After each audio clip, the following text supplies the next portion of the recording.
có đầm mà bắt theo cho mình trong còn cả ngén này với như lấy rồi cần ai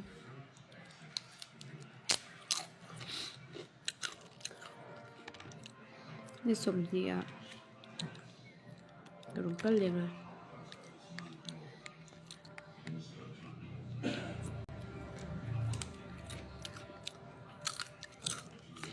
มากมาบ๊ายบาย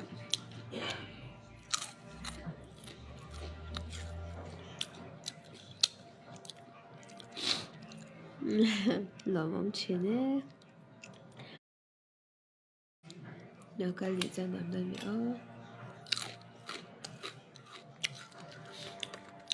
yang salate maybe dong te ha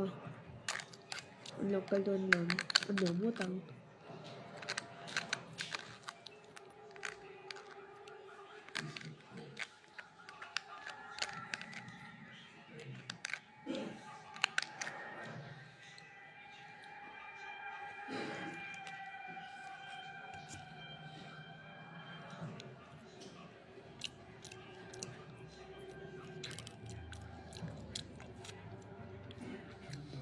Renthlei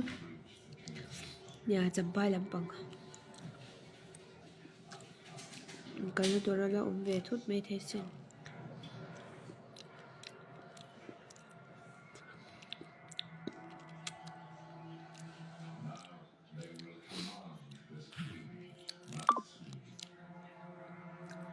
cái mà giỏi thì à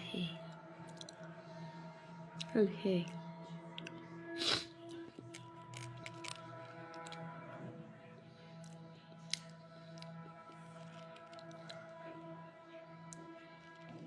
Miss Volleyball khen ai em khen ai em cái tên nó vào mà nó chú khi là thấy chị kiếm về có đúng không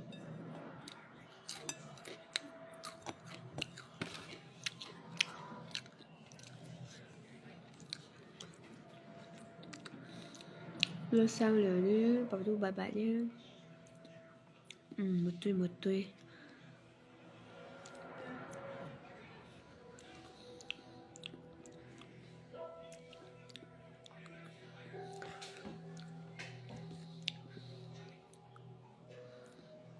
cô địch thêm bên lâu thì sao có lọc là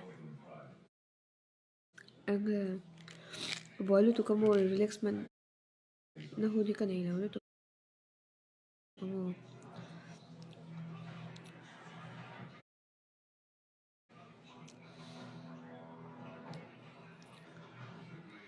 melody em rồi follow back cái độ tròn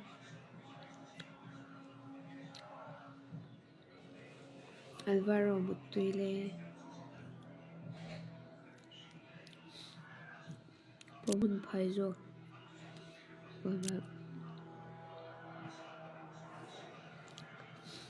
khá mà về làm khá nhất rất là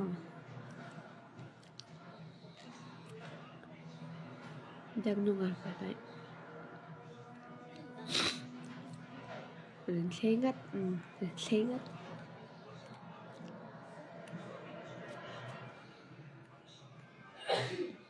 một tuy lê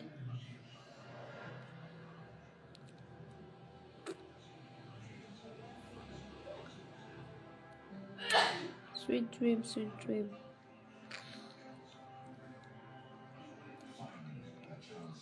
một tuy ule tuy đâu nhìn mua đâu nhá vai khá nên tuy đâu nhìn là mua lá cần đâm mga nhìn mua lệ đá luôn nha một tuy bye bye bye bye